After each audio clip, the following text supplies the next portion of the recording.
Because it is unnatural for what we deem masculinity to be, this superior thing, this coveted thing, to be in someone we deem inferior. Like, that's typically where it ends up going. I think my brother was telling me about your review of Wakanda Forever. For sure.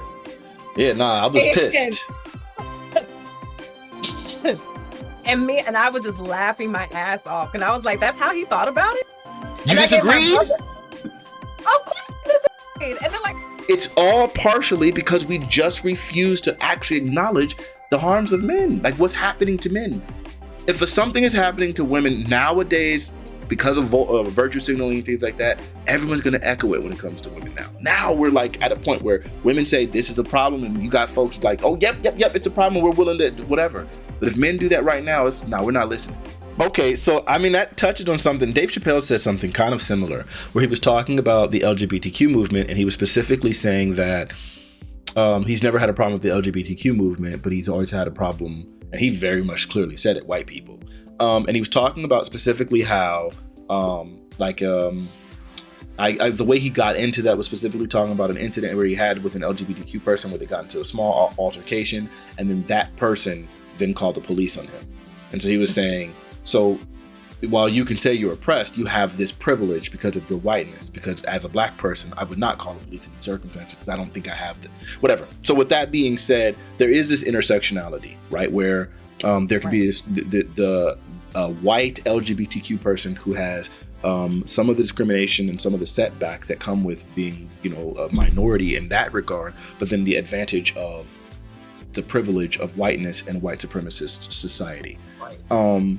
And so in the same sense, I would imagine even the women, white conservative women, white conservative feminists would obviously experience some of the same overlapping oppression that black people have, but black people, because of intersectionality,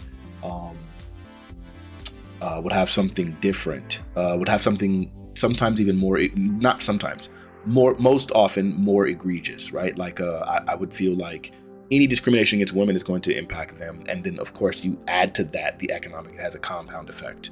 So it sounds kind of like what you're getting at. Yeah. Unfortunately, white women are only thinking about white women. I like to have conversations with these type of spaces where people are talking about like women going back into the home, right? Like trad wife is becoming like a thing because they're encouraging women to be moms and stay in the house and do X, Y, and Z. And it's like a lot of white women of today don't even understand their own history, because the feminism was to fight for y'all to get out the house. Right. Because black women have always been working. I talk to black men. I'm like, did your mama work? Yeah. Did your granny work? Yeah. Did your great grandmama work? Yeah. And then your great grandmama probably was a slave. So like that reality of like fighting to be Rosie the Riveter so that you can have respect in the workforce, so that you can be respected in the workforce, so that you are not fired for simply getting pregnant, that you can have a job to come back to because pregnant people didn't have rights. Like all of those things that you all are like trying to reverse right now, your specific demographic fought for, but you all were fighting for things that had nothing to do with us. Like black women didn't need to the right. We weren't fighting to work so that we can have economic freedom. We needed to fight for equal pay. Like we were already but like they're paying us because we're the ones coming into your homes, cooking and raising your children and cleaning and everything so that you can be that stay-at-home mom, barely. But we always have had different fights.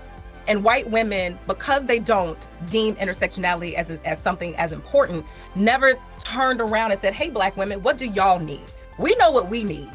Our white husbands are knocking us between the washer and dryer, and we don't have bank accounts, and they're not allowing us to have an education. One of the favorite things I love to say is like white women had to essentially fight for educations, where HBCUs have been around since the early 1900s. We've always like created our own access for education, where affirmative action was literally started so that white women can go to school. It wasn't for like the Asian kids to get knocked out from the black and brown kids. It was literally started because white men were not allowing for white women to go to school, and white women were like, It's wrong. And affirmative action was to allow for their asses to go to school. If you know how old Alpha Phi Alpha Fraternity Incorporated is, you know that they started at Cornell, which is not an HBCU. They had literally had to stand outside of the classes and write down notes because they were Black students that were not allowed inside of this Ivy League school, even though they were admitted. But then after that, when you're talking about every other Black fraternity and sorority, they were at HBCUs. Not every single one. I do know a little bit of the history. But HBCUs were very important, that were literally opened in the early 1900s because we created spaces for us to go to like receive an education. So white women don't ask what everybody else needs. They just know what they need and they move accordingly. And then when they realize that they need help, they do that whole victimhood thing of like, please, can you come and use your Black woman voice and your Black girl magic? No, you should have asked earlier before shit hit the fan. So it's funny. Wow. I mean, I guess I kind of see that kind of thing happening all the time. I coined a phrase called oppression appropriation. You ever heard of that? I'm pretty sure you understand the idea of it immediately. Right. You get it, because there's this thing that happens where when oppression is happening and finally someone starts addressing the oppression, someone else wants to be a victim as well, because then they want that same attention, they want the same benefits, they want whatever, while not actually having that oppression. It's like, no, me too. No, me. And so we've seen that time and time again. I think the very first time that became very apparent to me, like the most egregious form of it, or the first really apparent form of it, was in 1964, when we started doing the Civil Rights Act. Prior to that, Hispanic people were considered to be white, and they fought for the right to be called white. They did not want to be called any kind of, the phrase colored people only referred to Black people at that time. Right. The Hispanics weren't excluded when it came to writing train cards, weren't excluded when it came to employment opportunities, weren't excluded when it came to education. At that point, Black people had to be in segregated schools because of Plessy versus Ferguson. That did not apply to Hispanics and Asians and other people. When it came to working for government jobs, there were jobs that literally just said, if you're Black, you can't work for these jobs. That did not apply to Hispanic people. They were considered white. They still, to this day, put white on their census. They always have considered themselves to be white. In fact, breakdown. Even when it came to their union, they had what would be like their equivalent of like an NAACP, which was called LULAC, Latin Union for Latin American Citizens. That thing specifically said, we're not a civil rights organization. And they said, we're not aligning with the Black people. We specifically, our oppressors are the same race as us. They said that repeatedly. After the Civil Rights Act starts passing, and now we're talking about, we're going to start getting specific funding for Black people and things like that because of the discrimination that has happened. Then they decided, wait a minute, well, we got to get some of this stuff too. And so then they coined the phrase Hispanic. The phrase Hispanic literally did not exist before 1964.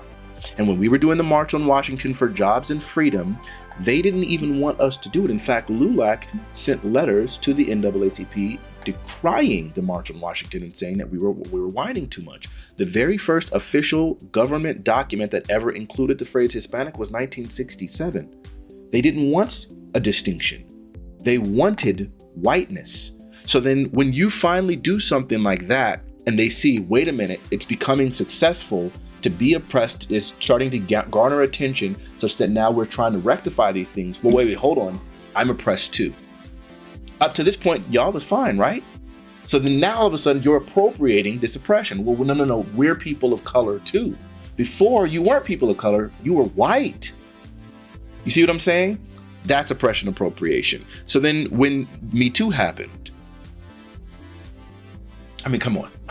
It was started by a Black woman who wanted to speak specifically about the idea that she didn't believe that. Actually, I was gonna say that was one of my examples, Tarana Burke, and the fact that she was supposed to be like on, like Tarana Burke starting Me Too and like also pushing Time's Up. And when it came to them talking about like all the women and all the survivors of Me Too, who do they put on the cover? Not the creator of Me Too. Right. It was crazy. It became a thing about white celebrities. When in reality, it was like the whole purpose was to say, hey, we as a society don't recognize how prevalent assault and molestation and abuse happen. We all think it happens far less than it does. So now people are going to start saying Me Too to be able to say, hey, it is more common. It's people close to you that you didn't even recognize because you thought it was 1 in 10, 1 in 20, 1 and so on and so forth. That was the whole purpose of it. Right. That's the real number. Right. But I would imagine most people would have thought, it's, pretty rare, pretty uncommon. 33% is crazy. It's crazy. Nuts. And if we add men, I want to, it'll be 1 and 2.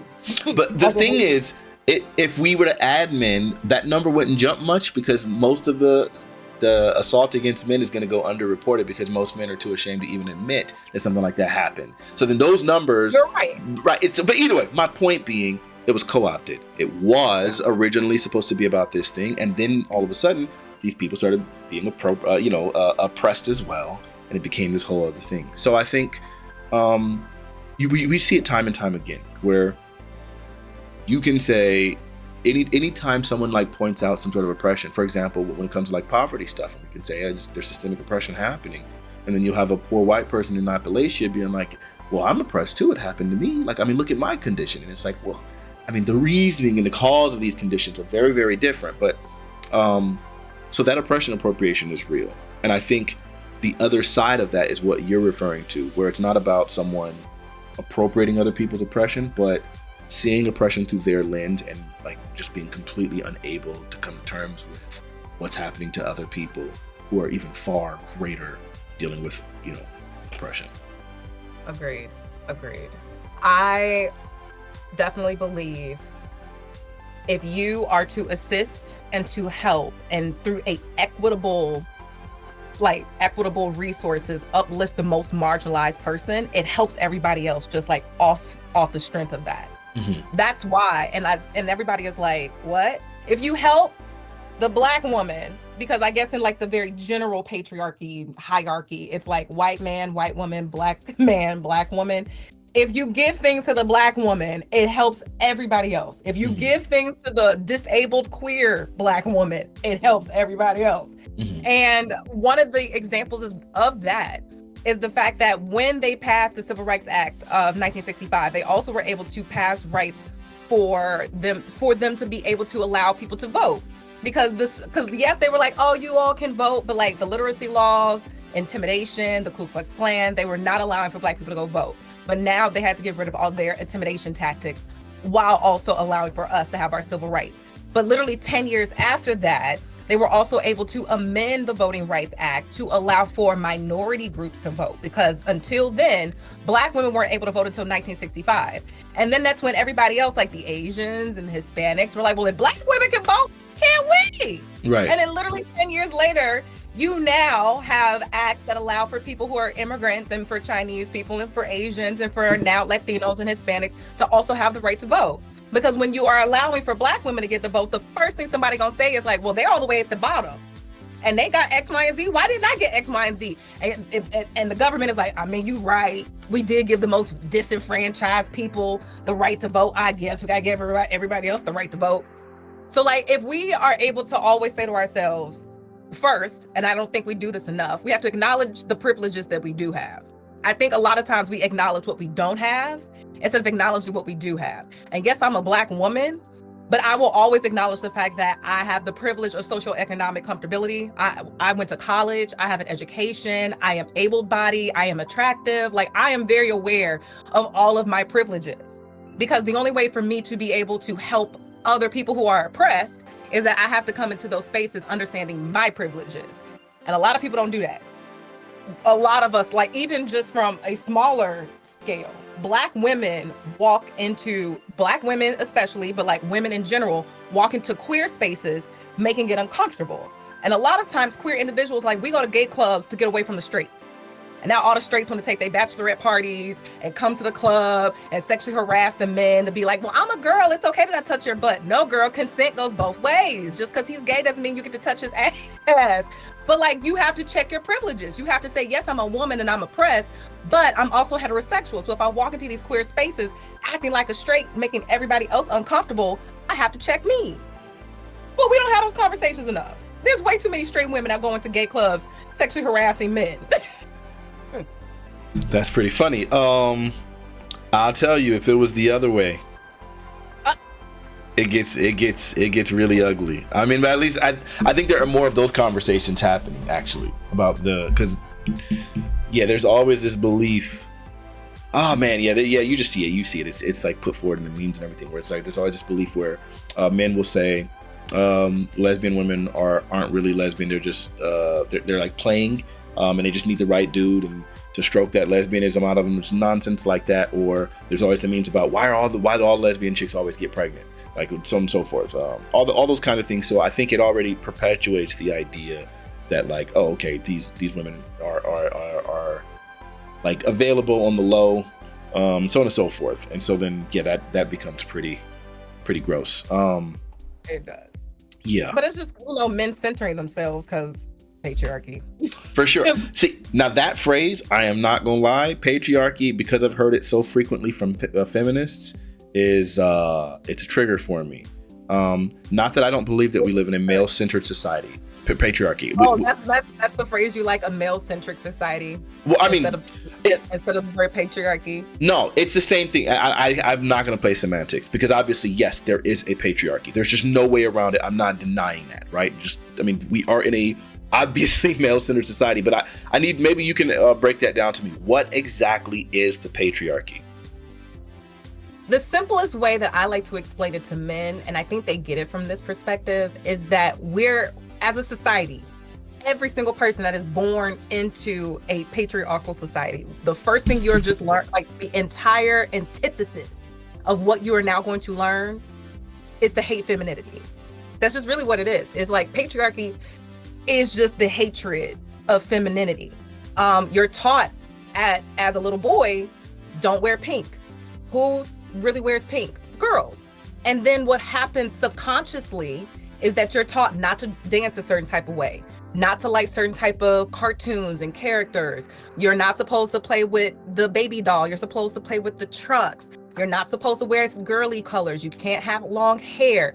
It is taught to you at a very young age as a little boy to intrinsically not to do things or to not like things that are feminine.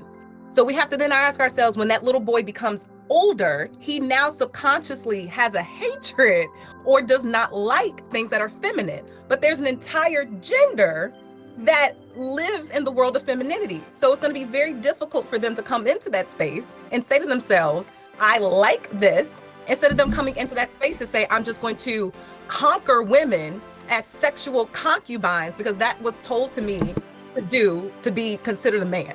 So patriarchy, even though I also feel like the word is just like overplayed, overused at this point, it's simply put that we live in a society to hate femininity. For instance, the only thing that a lot of people hate about gay men is the femininity that they present. Because you can have gay men who present like men or who present straight, but the moment they're a gay flamboyant person, they're like, ugh, he can be gay. He just can't do all that extra shit. That extra shit is femininity, because we are just taught, whether it's in men or women, to not like femininity. Okay, that's where I would question that. Like, I mean, without a doubt, I 100% agree. We teach men at young ages to abhor femininity within themselves, without a doubt. I grew up. I have 4 older brothers, and two older sisters, and I'm the youngest. And I remember just doing certain things that were somewhat feminine as a young kid, and my brothers would just like, hey, no, don't do that. One of my sisters, I remember I would play with her Barbie dolls with her, and so then my brothers were like, no, boys don't play with Barbie dolls, right? And so a lot of that stuff, they would, fortunately, I say fortunately, because I had these older brothers, then they were always like, no, this is not how boys act. This is not whatever. And so then I didn't end up becoming a very feminine presenting person. I just naturally, whatever. So I said all that to say, I don't think it was obviously taught to me from a very young age not to be feminine. However, I don't think that I ever internalized it to not like femininity within women or within the people I dated. To the contrary, all of my siblings have always been attracted to very, very hyper feminine women. And I think I'm the same way. So it's hard for me. I think I can understand. I totally agree that patriarchy, or that the way society is, it teaches men to get rid of femininity in themselves in any capacity. But I would not think that extends towards their sexual partners or their sexual desires. I can take that, because the setup that I gave you is step one. Okay. Like, you have to think about it. Like, we live in a racist society. You're taught at a very young age that anything black is bad and wrong, and anything that is white is good. And then you kind of inherently kind of go through the world. And mind you, that's what you learn as a little baby. Like, I believe they did the baby doll test, and they put white children and black children in front of a black baby doll and a white baby doll, and asked them to describe those children. They described the black baby doll as like ugly, and they didn't want it, and like the white baby doll was just so beautiful. Mind you, those are children, and that's stage one. Yeah. As you get older and you are out in the world, you go through all the other stages that indoctrinate you in patriarchy, racism, classism. So like, stage one is teaching little boys that femininity is bad. Stage two is teaching little boys that for the simple fact that they have a penis, they're better. So women are inferior.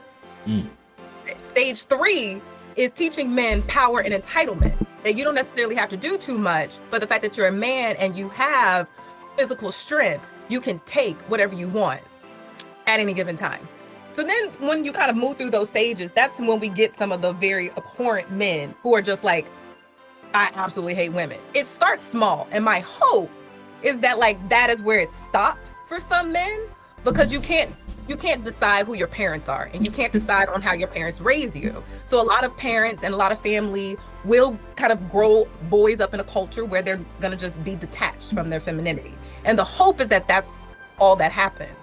But the other stage is to indoctrinate men into patriarchy happens as they get older. You learn about aggression, and that aggression is good, and that crying is bad. Not to express your emotions. That's a very bad thing to do for boys, in my opinion. You then tell boys that like, boys will be boys, so they get to be aggressive on the playground. They get to have a ruckus. They get to be dirty, and like, but women have to clean, and they always have to be clean. So as we are kind of raising these boys up in all these different stages to indoctrinate them into patriarchy, we're doing the same thing with girls. Like, we're telling girls that you get a baby doll, you get a kitchen set, you get a broom. Why are these toys for little girls? Why are we giving domestic toy? Like, domestic labor is a toy for a little girl? So that's teaching her that she's gonna be a domestic serving her family or her man's family for the rest of her life. They're just all different little stages. Sure. I feel like, to be honest with you, because look, I would like, without a doubt, we absolutely do that. I remember, like, easy bake ovens, right? Like that was like a really popular toy. Some desserts in the easy bake oven. I used to love me an easy bake oven too. I'm not gonna lie. I remember going to one of the little neighbor girls' houses, and she had that stuff, and she was making those things, and I'm like, this is crazy. And you're just actually cooking, and I'm eating it, and just like, okay, well, what else can you make? And I got a bottomless stomach, so I'm just eating, and I'm just like, this is crazy. Now I can't cook at all. Being 100% real, I'm still terrible. My dad was the best cook in my family, actually. My mother really didn't cook that much. My dad he's still my favorite cook to this day. But with that being said, I get it. But what I've learned is that a lot of this stuff is the way we're oriented. I found out that men very, very much, almost all of their orientation is rooted in fantasy. So like G.I. Joes will have like these like superhero we love superhero stuff. We love just anything abstract, right? Like just crazy fantasy. Whereas women are just significantly more centered towards real life, concrete, less abstract ideas. Like sci-fi is significantly more attractive to men on average than it is to women. And so I would say, for a lot of that stuff, I would have originally thought, I would think that the automatic argument would be, well, maybe it's not that they're oriented that way. It's that because of the toys and things that we're giving them, because of the type of whatever, so on and so forth, and that's what's causing it. But it turns out that if we raise children gender neutral and like give them, just the options of which ones that they want, it seems that boys tend to just gravitate more towards the fantastical and fantasy, and women tend to gravitate towards the things that are more reality based. And I mean, you can't get more real than a kitchen and a you know what I mean, and a baby doll. Oh, also, easy bake oven. Yeah, it's still wild. Go ahead.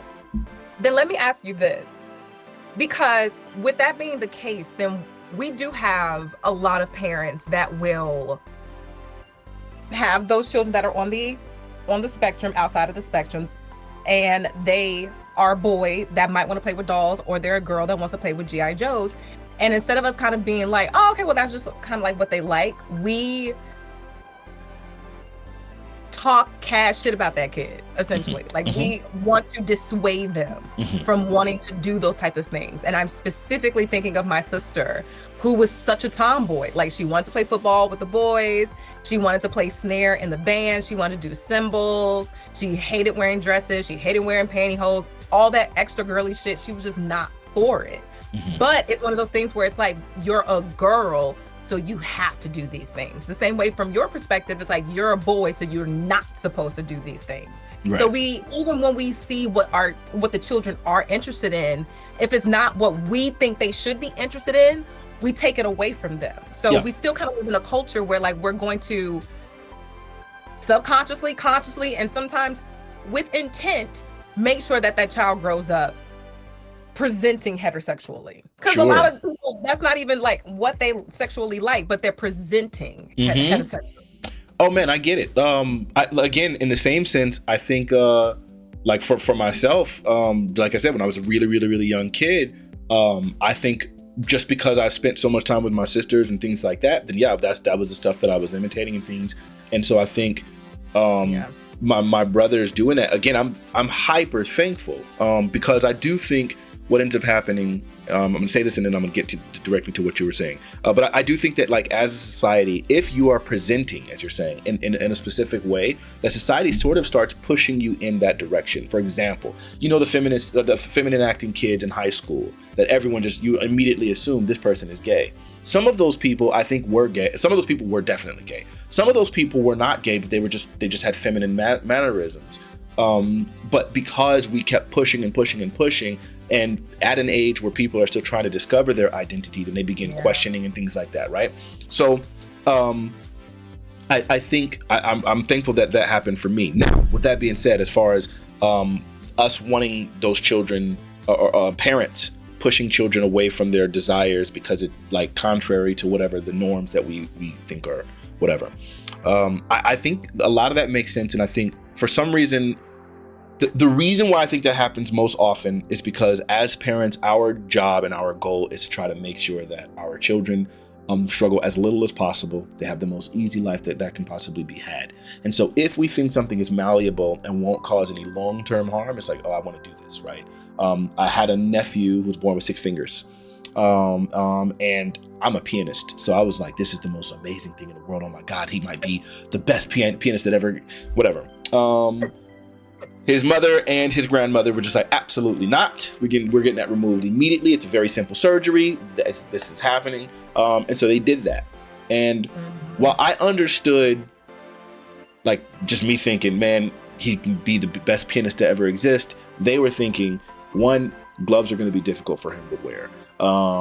As far as if the extra toes, those things can cause like loss of balance. And things like that. Shoes will be extremely uncomfortable because one of the toes is kind of on top of whatever. Ostracization socially, just a billion different things that they were thinking about. Why it's like, no, this is not a thing. And that is like kind of like the path to least resistance. Like we're setting them up. And I think in the same sense, when you find like feminine boys or masculine girls, is that yes, they're going to be attacked because we always attack anything that stands out. Anything, even if it's a positive thing, we're going to attack it as a society. So I would think for some parents, it's just the idea of, I don't want one, I think it's going to be harder for this person to find friends and things like of their same gender or even the opposite gender, because the boys with this girl acting like that are going to kind of resist her even being included because she's a girl, because this is abnormal. The girls are going to resist interacting with that girl because she acts like one of the boys. She's not really like us. She's not into the makeup and the dressing and, you know, dress up and whatever, or whatever those things are. And so as a result of that, I do think that for most children, it will be easier if they are more conforming. Life is easier the more you conform. I'm saying that as a person who does everything the different way. Everything I've ever done has been not the norm, for sure. But I just know how much easier life is when you conform. So with that being said, I think that is the motivation. I don't think it's necessarily patriarchal, because I think, again, for feminine girls acting masculine, if it was all completely patriarchal, we would be saying you doing these masculine things makes it feel like you doing these masculine things is actually a benefit, and we love the masculine things, so on and so forth. But I would find that in most cases with girls, we kind of dissuade them from doing that too. You disagree?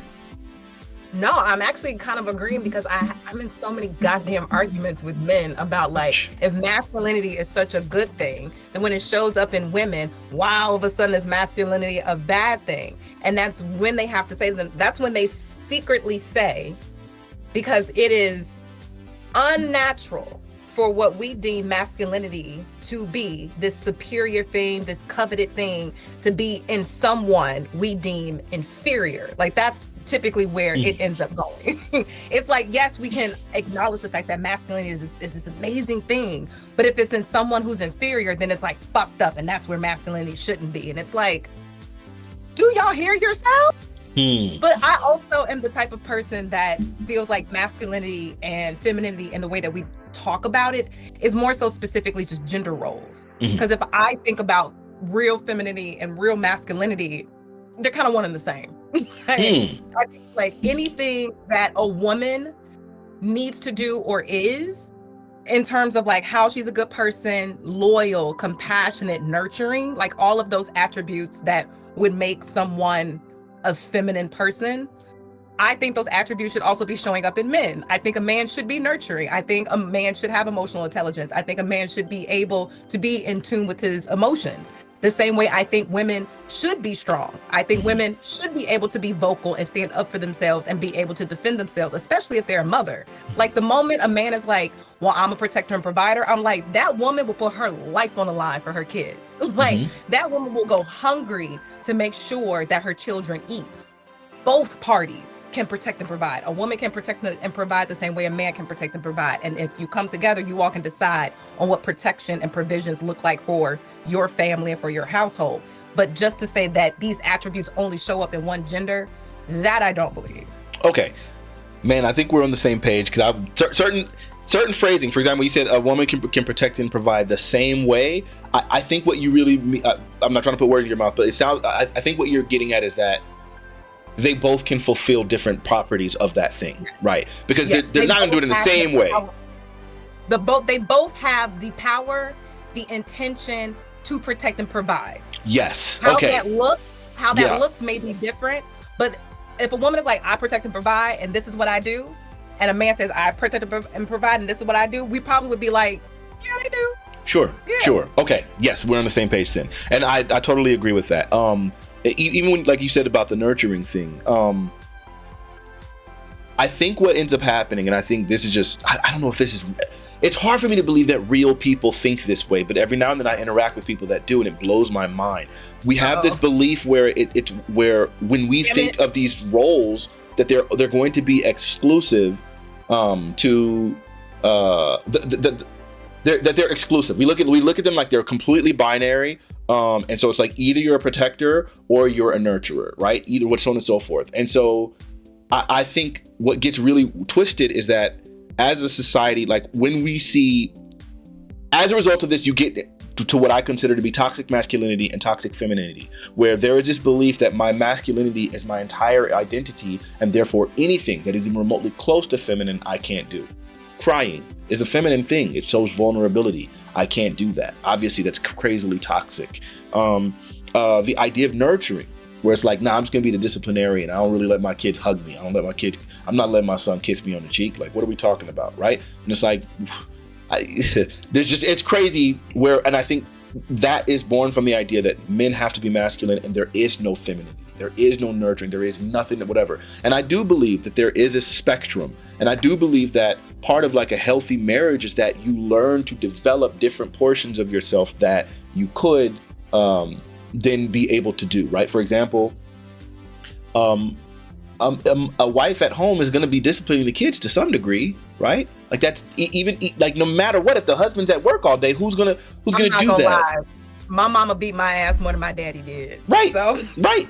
Like that's. I mean, I think that's the case for most black folks. The kids, right? Who's in proximity to the children more? Right. So then, obviously, they're gonna have to do some disciplining there, right? Like that's just there's no way around it. But then it's like, well, if the discipline and nurture, well, I can't say that they're opposite, but a lot of times they do feel at odds. Like in the moment of spanking the child, that doesn't, you know what I mean? I had a niece one time, she did something and I was supposed to give her a spanking and I tried to do it and I just couldn't. I probably gave her like 2 swats. I know she didn't feel it because I couldn't put no strength behind it at all. And I was just like, yeah, I'm never going to do this again. And it's not, again, I'm not 100% opposed to spanking. It just wasn't in my nature to do it. And I'm supposed to discipline, right? That's the masculine thing. So in the same sense, I think that toxic femininity comes to the point where I'm not going to do any providing. So because of that shows up in the form of some women saying, I refuse to ever work. With the economy being the craziness that it is, and just as unsustainable as single parent households are for most people, you have women that are like, no, I don't want to work. I'm just going to be a stay-at-home mom. That's what I want to do. And it's like, okay, so then all of that stress, all that burden is going to be falling on one individual. But it's like, yeah, but that's his job. And it's like, so I mean, again, I think it's not a binary. It's not an on-off thing. I think that there can be elements of both. And I think a healthy individual is going to display some areas that we are typically associating with femininity. I just think we are oriented. We should be. And I'm a pretty conservative person in this regard. I think we should be oriented towards the gender roles or the things that, whatever. Like, so I should be masculine oriented while I can do some feminine things and develop some feminine traits specifically with regards to, being married and finding ways that should be able to present itself, being soft, being nurturing, even to my wife and my children and all those. I would push back on that. I would push back on the fact that I feel like men only feel that they can develop some of those feminine traits. Because I hear you, like you feel that like you should be oriented to being masculine with having feminine traits because that is going to allow for you to be a better leader in your family dynamic. Right. I really do feel like I would like for men to show up in their friendships and at work in that space too. A lot of men only feel like they can like show those feminine attributes when they're with their daughter or when they're with their wife. But a lot of those feminine attributes, but what we first have to say is that feminine attributes are a good thing. Sure. Feminine attributes are positive. Feminine attributes are strong and show strength. We first have to label them as a good thing because a lot of niggas don't think that they are. Then we have to say it's okay for you to show these attributes in other spaces that are not just with your daughter and with your wife. I think men should be more nurturing of themselves, and I think they should be more nurturing in their friendships because I get it. Y'all gonna call each other a fat motherfucker and be like that sneaky ass bitch, and y'all gonna like roast each other. But outside of that, I think some nurturing, like, how's your mental doing, dude? I know that you were like going for that job. Did you get it? Oh, you didn't. You're disappointed. You know what? I hear you. You got the next one. Like, are those conversations happening as well? Yeah. Because yes, I know that that's deemed feminine, but that's needed and necessary. And I think I think that strengthens a relationship. Look, you're not pushing back because I think I entirely agree with you because for my friendships, that is a lot how we. Again, man, I don't know. I don't know how this happened. I thank God for it. All of my friends, the close friends, we have those types of conversations. I've cried in front of some of my friends, and I have. There was a very strange thing to do because from a very young age I was taught never to do that. And it just started. I started just developing the ability to be actually vulnerable around my male friends. And I think maybe I think probably just because of I guess just I think I have very masculine friends, but I think it's just because of that, it gave me a comfort. Because I think just dang, I'm gonna just be 100% transparent. I think I was pretty homophobic, growing up, just the way I was brought up, very, very religious and all those kinds of things. And I think had my friends not been particularly masculine, I don't think I would have ever been able to be vulnerable, because they would feel like, oh, this is kind of gay. But now I feel like just having been around them and being so confident and comfortable in their masculinity and their heterosexuality allowed me to be vulnerable and us to start developing those things. And I think, yeah, man, and I think just having emotionally intelligent friends, I think really pushed me, because I was definitely emotionally retarded, emotionally stunted. And I would say over time, dealing with emotionally intelligent people, you start to learn those habits where they're going to force you. Like when you're just trying to stay in your head and they're just like, no, how did that feel? Perfect example. Recently had a little party for myself, do a little birthday party, a little birthday concert. And only one of my family members, my immediate family members showed up. And so my good friend came out, all the way from Philly, and he was there, and he was just like, man, it kind of sucks your family didn't show up. And me just doing the thing that I normally do. I was just like, yeah, it's fine, no, but the people who were supposed to be here was here, automatically start dismissing it. Right. And then he says, yeah, but it doesn't feel good that they didn't show up. And so then now I have to confront it, right? Because normally what I would just do is just stay in my head and convince myself that I'm totally fine, not confront how that made me feel, et cetera, et cetera, et cetera. And in this situation, it's just like, oh yeah, you're right. No, I don't like the way, I don't like that. It doesn't feel like, and so again, that's just emotional intelligence in that person and the comfortability to know if I bring this point to you, you're not going to shut down, you're not whatever, just because of the relationship that we've developed. So again, I agree that is normal. I mean, that should be the norm. I also recognize that isn't the norm. And I think part of that, I feel like, because in the same sense, and I think this kind of flows in, I'm getting long-winded, so I'm gonna try to land quickly. But the thing that you were saying earlier about how we teach men at a young age, like to kind of hate femininity, and so on and so forth within themselves and so on and so forth. I think in the same sense, we teach females also. We teach little girls to reject all sorts of femininity within boys, right? And so then as a result of that, girls have these expectations of men to be superhero, masculine, whatever, right? And as a result of that, any type of vulnerability, femininity, and so on and so forth leads to rejection in some women because of the way that they've been brought up in a society that says any of those traits are undesirable and therefore unattractive. And women will tell you, oh, I like vulnerability. I want that. I like a man to be much more communicative and so on and so forth. But then plenty of women, the second they encounter it, immediately reject it, not realizing that they have just been conditioned to reject that type of behavior in a man. And that goes back to what I wanted to point out earlier, because you made the phrasing toxic masculinity and toxic femininity. Mm-hmm. And the toxic femininity, the same way you don't like the phrase patriarchy, I don't like the phrase toxic femininity, because what it is and what you just described is internalized misogyny. So how it typically is toxic masculinity, because masculinity is a good thing. When it's toxic is when it's bad. Mm-hmm. It's toxic masculinity and internalized misogyny for women. Because to your point, when we talk about our privileges, one of the things that women have to say to themselves is, where do you stand with some of your own homophobia? Because that's how it kind of comes up. The moment that men are feminine, or the moment that they're able to utilize their emotional intelligence, if they're diving into some of those feminine attributes, women will be like, ugh, that nigga gay, he might like it in the booty. Like they wild shit, right? So it has to be a two-way street. Men have to understand their femininity and be comfortable. Because you also kind of called it out a little earlier, because I wanted to be like, so is it true that men who are comfortable in their heterosexualness and men who are comfortable in their masculinity typically are the ones who are emotional? So the men who are like emotionally stunted and say pause after everything, they might not be that comfortable in who they are as a man. It's kind of how that read. There's two things.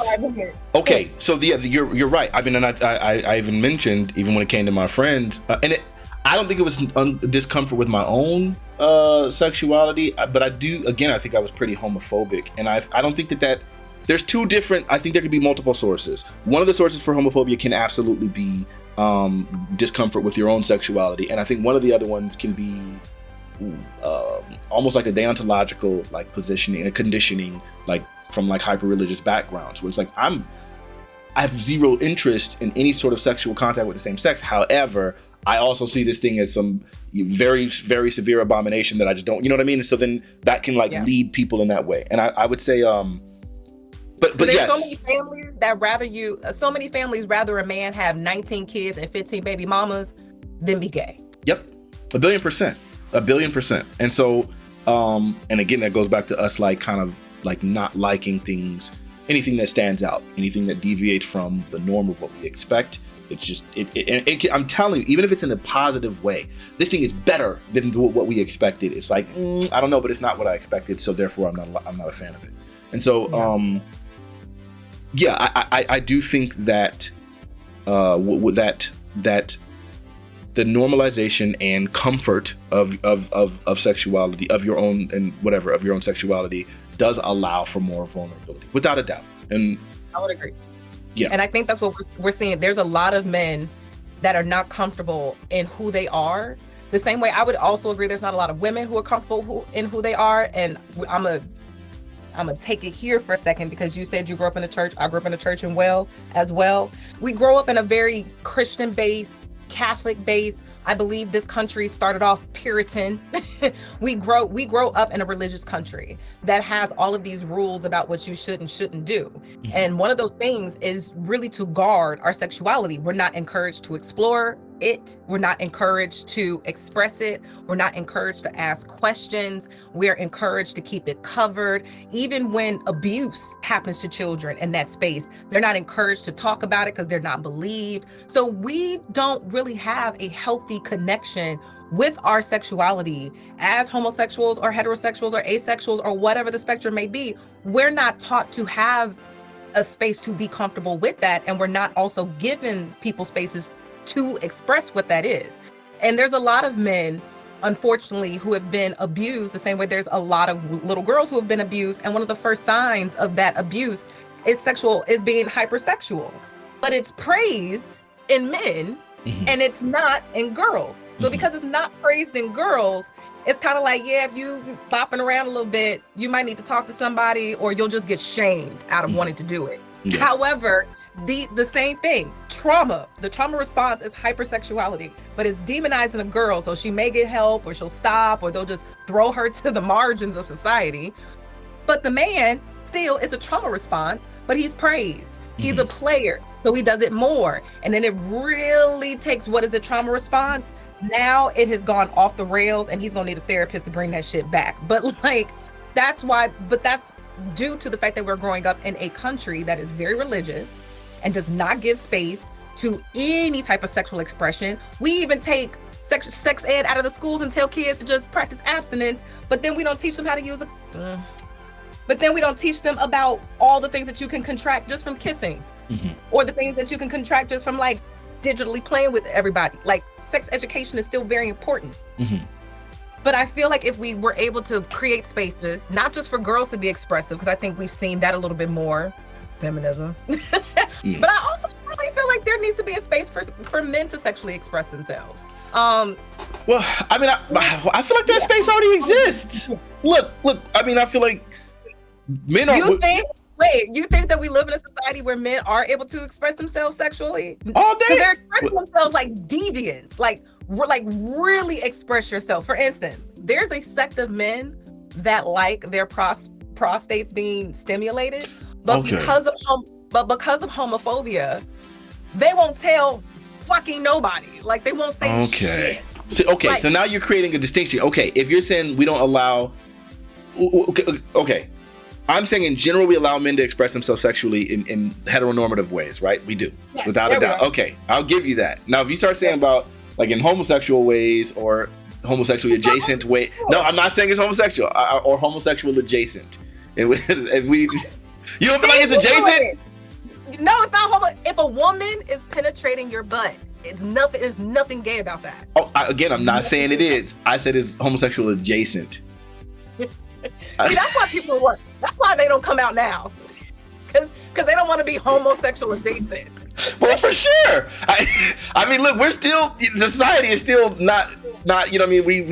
We're still very, very straight oriented. Very long time before we can get there. Oh, for sure. I agree. I totally agree with you. But I mean, again, because again, I'm not saying that the reason why I'm saying adjacent is because, I mean, for obvious reasons, right? Like, I mean, if when you start getting into penetrating, when you get into a man being penetrated, like, obviously that's like the normative way for for homosexual encounters, as the normative outcome for homosexual encounters. This is why I would say it's adjacent. Obviously, I understand if it's a woman and it's a man, then those two people can never be homosexual. Although, I mean, a bisexual person, a person who is oriented homosexual, could easily hide himself with a woman by preferentially engaging in that type of behavior with the woman, and then that way it's like I'm in this relationship, but I'm now able to get this satisfaction. You know what I mean? So there are reasons why I would say that it's adjacent, and it's not. I'm not putting a value judgment on it. I'm not saying it's inferior. I'm not saying it's gross or disgusting or abominable. I'm not using any of that kind of language. I'm saying this is without a doubt, it has to be adjacent in some ways, right? I will even add bisexual men to that list, because I don't think we allow for bisexual men to sexually be out. I have seen heterosexual women, and that's probably their heterosexual privilege, talk cash shit about bisexual men. They won't date them. They're disgusting. They're gross. And they're like, I don't want to catch AIDS, HIV. I'm like, statistically, men who are heterosexual have a higher chance of giving you AIDS and HIV than a bisexual man, than a gay man, because they're actually going to the clinic and getting checked. Straight men aren't. Right. Unfortunately, a lot of them are incarcerated, do certain things, and come back home and don't get checked. So that's the first thing I want to tell Black women, especially, and this has been like a surge specifically in Texas, of like Black women becoming like 40% now higher of contracting HIV and AIDS. And that's because they are having sex with heterosexual men who they believe are heterosexual. But what is the problem? Dating somebody who is very out about who they are sexually. And we don't allow for those men to be out sexually about who they are. We shame them. Oh yeah, that shame comes, by the way, from both the gay community and the straight community. Bisexual people are rejected by both. I believe for what's that? I want to just add a little caveat before you start, because I identify as bisexual, but because I am a heterosexual presenting woman, no one says shit to me. Sure. I mean, because you have all the traits that is associated with, you know, the normative. People hate things that are outliers, and no one can tell, like, from looking at you, right? Whereas there are, like, obviously dyke presenting women, or whatever that phrase is. What is dyke considered a slur now? Don't say that word. Okay, didn't know it was a slur. My bad. I'm genuinely not trying to offend. Masculine presenting women. There you call go. Them lesbians. There we go. You know what? You can call them studs. Stud. There we go. That used to be a pejorative. Now that's a positive, and I'm gonna use that one. Stud. Right now, you can't say dyke, but stud's okay. Right. I'll keep you abreast. Thank you. Queer used to be one of the worst pejoratives in existence. That used to be one of the worst, and they've reclaimed that. I think that's one of two slurs that I'm aware. Nigga is one of them. Queer is the other one. Yeah. Where it's been like truly reclaimed, where it's like, no, this is now a positive thing. And they have the exact same arguments. My dad hates the phrase nigga, hates it with his soul. We don't say that around my dad. But obviously it's a generational thing. For his time and for what that word meant to him in whatever, then it had a negative thing, so he doesn't like us using it. For me, it's like, it has never been that negative thing, whatever, like as far as there's always been the two different usages of it. So in the same sense, there's the queer community that the older ones hate it with their soul. And they're just like, this was literally used, yada, yada, yada, yada, yada. And the young people are like, no, we want to reclaim this and take that power away. So really, really, really similar dynamics and analogy. But so with that being said, I do believe there's multiple reasons. For one, I believe we allow men to express themselves sexually heteronormatively 1,000,000,000%.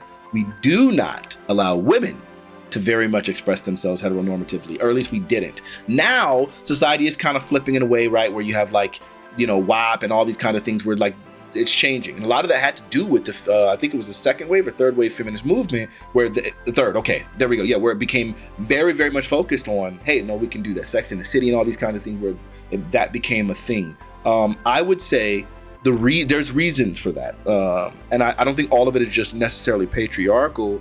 I think it also has to do with the idea, well, I guess it probably is rooted in just the male-oriented society, in the sense that before, men had to be the pursuers, always, right? Like men were marrying very, very young girls at this point. That used to be a norm in society. If men are marrying young girls, then the girl's not going to have resources and the ability to really do anything. Like the man was pursuing the woman through her father, more so than through, right. You know what I mean? It's a business transaction. Right. So with all that being said, the idea of the man being the pursuer has been there for a while. So then women become gatekeepers, in the sense that for when you were mentioning the expression of sexuality as a trauma response and hypersexual activity, the reason why we tend not to shame the men for that and tend to look at the girls as an expression of a problem is because in most men, even without any sort of molestation or any other form of trauma response, if they have the ability to, they would still be hypersexual. Whereas women are much more oriented towards monogamy and whatever. You know what I mean? So I would say that when we see this woman acting in that way, this is her deviating from the norm, from the expectation, from her typical orientation. When a man is acting that way, he's not deviating.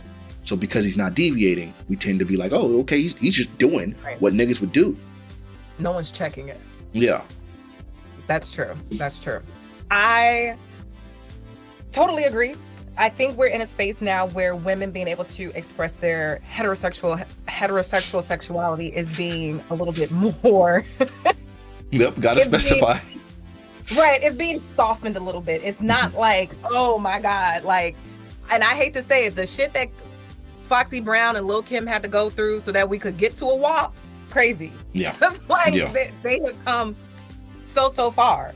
But you hit the nail on the head. It's like women are not allowed to express their heterosexual expression, and men are not allowed to express anything that is not heterosexual, unfortunately, because I really do think at the end of the day, when we talk about these sexual variations, it just boils down to religion. It literally just boils down to God said man and a woman, and he only said man and a woman because that when those couplings come together, a baby happens from it. And we need babies to keep the economy going, because you need new little slaves and new little soldiers to keep the dollar. That's why y'all want to get rid of Roe v. Wade. That's why y'all want to get rid of birth control. That's why y'all want to get rid of everything that a woman can do to stop having babies, because y'all want us to have babies. And if we are in homosexual couplings, we can't have babies, and we can't fucking have that. Right. It's interesting to see women be able to be more expressive sexually, and I'm in love with it for the simple fact that when it's done right, because of course me and you are we are on social media, we're in the interweb, so we see these things. What we see online is the hypersexualization of it, and anything online is going to be overly sensualized, and it's going to be out there for clickbait and to get views. Right. But when it's done correctly, a woman who was sexually open is going to be tested, show you her test results, ask for your test results. She's going to carry condoms and not feel shame about carrying condoms, because everyone should have some type of form of protection. She's going to ask you about your forms of protection. She's also going to be vocal in the bed. If you need to move left or do right or curve it to the side a little bit, she knows her body well enough to be able to give you directions. A lot of men don't want women to know what to do with their body, because they're I'll figure it out, but I'm not going to get any feedback, because niggas hate feedback in this space. But a woman is going to be able to give you feedback and be that was nice. Next time, could you do this, this, and this? It'll be even better. And a man who's an actual man to be I got you, girl. Because he also wants to be sexually open, and he's not competitive about just getting a notch. He wants his partner to feel good the same way she's I want to feel good, and I want you to feel good. What do you like? You like your balls tickled? What you want going on when we down there? If everyone can just actually be open, non-judgmental and express how they feel without shame, one, I think we all would have a lot better sex because only 67% of heterosexual women actually have an orgasm. And two, I think we could get to a space where there's a lot less judgment. Sure. I think my brother was telling me about your review of Wakanda Forever. Mm-hmm. For sure. Yeah, I was pissed. And I was just laughing my ass off. And I was like, that's how he thought about it? You disagree? Of course I disagreed. And then I gave my brother my side and my perspective, and he was like, huh, okay. Because tell me if I'm wrong, but basically you felt like they over masculinized the women, they emasculated the men in that movie, and they made it overly lesbian. No, it wasn't about the lesbian part, but that yes, that they did over masculinize the women for sure, and they definitely castrated the men. But I didn't care about the lesbian thing. That had not that. There was literally the smallest hint of a possibility that there might be some lesbian attraction there, which I'm not even sure. They might have just been attracted to each other professionally. I have no idea. I didn't care about the lesbian part, but what I hated the most, my main takeaway from that movie is that it was not Afrofuturism. It was Latinx futurism. Because that movie was centered around that other dude. Wakanda was supposed to be the powerhouse that had the technology, they had the vibrantium or whatever it was, and they were the only ones that had it, which made them obviously a target of the rest of the world, because it was well, why do these people have so much more advancement over the rest of the world? And then they came for it at the very beginning of the movie, and they said, we knew y'all was doing that, y'all ain't on our level, stop, right? Wakanda has walls that can't be breached, but this Latin folks, he can breach it. Wakanda gets overrun and destroyed and so on and so forth. I'm sorry, spoilers. That movie's old. If you ain't watched it by now, that's your fault. Right, either way. But so it's it was that. I hated the idea that this is supposed Afrofuturism is a very specific genre that's specifically supposed to highlight perspectives, had black people had specific technology and so on and so forth. And now you've made this movie about the Hispanic people having their technology and being stronger than who is supposed to be the strongest person. Right? Superman has never encountered somebody stronger than he is. Superman encounters people that put him in emotional dilemmas where it's I have to choose between Lois Lane and the rest of the world. I have to choose between saving these kids and saving my parents. That's the dilemma that he faces. When Wakanda's, you destroy our queen, you kill her, you destroy women and children, completely overrun our city, and then we go with the forgiveness narrative. That's the part I hate. The forgiveness narrative when it comes to black folks. For us, it's always get over it, repair, forgive, so on and so forth, right? Turn the other cheek, exactly. Mm-hmm. For everybody else, it's, we'll never forget. We'll never forget the Holocaust. We'll never forget 9/11. We'll never forget. But then anything to do with slavery, it's been so many years ago, get away. 3-4 generations for some people living today. For me, it's at tops 5. Tops. Get over it. It has no impact on anything today, but y'all can 9/11. We're never going to forget. So I think that those were my main critiques. I do have a video. I got to link you to it, and then we can have a conversation. Ain't no way you disagree. Fanatic. The third point, I agree. The only feedback that I gave, I think that kind of allowed for just a little bit of structure, was that for I think it was Marvel's Phase 3 ended up just getting washed because of the pandemic, and Namor was supposed to have his own movie. So I think because he wasn't able to have his own movie, they kind of just threw him into Wakanda Forever and kind of haphazardly try to work that story out. So I'm saying I agree with you. But I think the reason why it ended up being more Latin specific instead of it being more Afrofuturism is because they're trying to tell 2 stories in one movie. Where I feel if Namor had his own movie when it was supposed to, we could have got the Afrocentric movie that we were looking for. That sounds like benign neglect. What were you going to say, Pons? That's benign neglect in a nutshell, by the way, but go ahead. Zobe wants to ask if you would feel this way if the Atlanteans were not Hispanic. What do you mean if they were black as well? What if they're Irish? Yeah, that's a good fresh question. Group, but somebody different? Yeah, what if they were, let's start with black as well. Do you think that would? I would be all right with it. Oh, you'd be all over that movie. I sure would. It'd have been a fire movie. I'd have been in love with it for 100%. But you ain't gonna have these Maymays come over here and then just be washing all the Wakandans and then nah.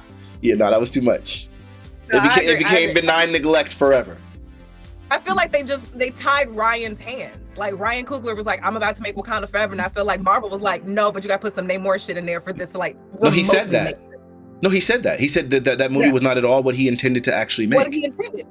So that's why I was like, look, that's why it ended up being the way that it was, because he wasn't able to make all the decisions he wanted to make. So we ended up with like a Latinx black movie, like a black and brown movie. Exactly, and I'm sick of that, because again, anti-blackness within the Hispanic community, within the Asian community, within all these other communities is still everywhere. It is pervasive.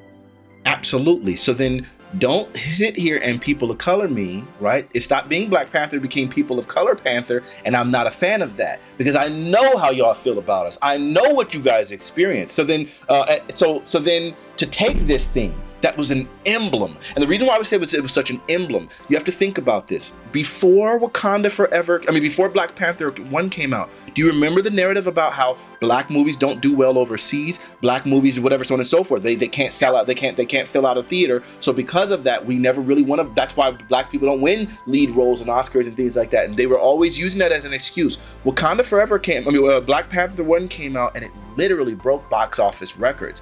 And then, of course, now maybe you can say this was racist intended. Who knows? Suddenly, after this movie comes out, a year after the release, like multiple years after the release of Avatar, they decide we're going to put Avatar 1 back in theater so that it can go back to resuming its spot as the #1 grossing box office movie of all time.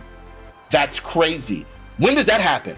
Imagine like some other movie comes out and tops and they go, we're gonna go ahead and re-release this movie now, like in theaters for a limited run, just to re-releasing Titanic. It's like, no, y'all have your records. Y'all have your records. Right. They did it as soon as it's black. But anyway, my whole point was it was beautiful. I'm gonna tell you something I saw that blew my mind. I remember watching this video. It was on Twitter. It almost made me cry, bro. It was this little kid. He might have been about 6 or 7 years old. And he was like playing the role of both M'Baku and T'Challa, and he was just like doing the scene where like right before they got into their duel. So he had this little cape and his little like outfits, and he was just like da-da-da-da-da. And it was just a little black boy. And I thought about it, and I said, for him to be at that age, 6 or 7 years old, and to have these images of this like successful black community inside of his brain, for him to have a superhero who is a black person in his little mind. Do you understand what that does, like as far as reinforcing his acceptance and love of himself? Because those doll tests, they did them on children 3 years old, and have all this internalized anti-blackness and all that stuff, and internalized racism. So if you can tell me this is some of the thing to push back against that, where you can see black can be powerful, black can be strong, black can be beautiful, black whatever, right? So that was so beautiful to me. To then take that movie, make the black people the inferior folks, make the Hispanic. This was an emblem, and to use it in that way is, I think, injurious. And I couldn't stand for it. That movie pissed me off. I would not watch Black Panther 3 in theaters. Would not do it. I get that one. The one that I feel like we would disagree on was that I don't feel as if they like cut the dicks off of the men. I don't feel like they emasculated the men. I think my explanation. They just made them not present. Actually, I feel that they did an amazing job at showing masculinity in a different type of way. Kind of like what we were talking about earlier. For instance, I'm thinking specifically about M'Baku, of course, right? Because we understand why Shuri wanted to burn everything to the ground. Like, her brother gone, her mama gone, like she getting smacked anytime Neymar comes in. I completely understand she wants to burn shit down to the ground, right? Women, emotions, not thinking straight, not logic, whatever, right? He grabbed her and was basically like talking her off of a fucking cliff. And I think sometimes what we don't realize, unless masculinity is like in your face and aggressive and like killing and doing all of that type of things, that another layer of masculinity is leadership. And I think that's the type of masculinity that was shown in the movie, that like M'Baku didn't have to be the big brute, which I also think is sometimes very stereotypical of black men, that they're these big bucks and that there's these overly aggressive men. And no, he ended up being the gentle giant. But in my opinion, I think he was just showing another layer of masculinity, which is leadership, which is being able to be the logical one in an emotional situation, to be like, I know that you're upset right now and you deserve to be, but we can't allow for these emotions to like dictate what you're going to do, and then that might burn down the entire nation. We have to be clear about our next steps. And I think that's what he did in the movie, to show a different variation of masculinity. That would be my argument to that. I have no disagreement. Are you saying leadership is inherently masculine? Is that what you're saying? That's what men say, but I think She did say that. Vaughn, don't let her run away from it. She said it. I don't believe it. I think women and men inherently are leaders, but I use it in this context that he used masculinity in a different type of way, which was in leadership on how he was able to guide Shuri through the fact that she was now queen. She didn't know what the fuck to do. She lost her mama, she lost her brother. She didn't even want to be queen. She wanted to be a martyr. She wanted to burn everything to the ground. She wanted to go knock that nigga out. And he was like, you can't. Which I do. And Fanatiq wanted her to. But that's when M'Baku was like, for the sake of Wakanda, we have to be logical. We have to think through things. We have to be strategic. I think that was a great showing of a different variation of masculinity. Yeah, I can give you that. Masculine? I guess and I've never seen the movie, so I'm, it's possible to just. Yeah. I guess my question is, which part of it is the masculine part? I definitely understand the leadership part.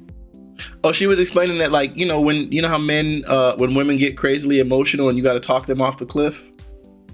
Dang. Dang. I don't know. I can't say I've ever. I'm just being antagonistic.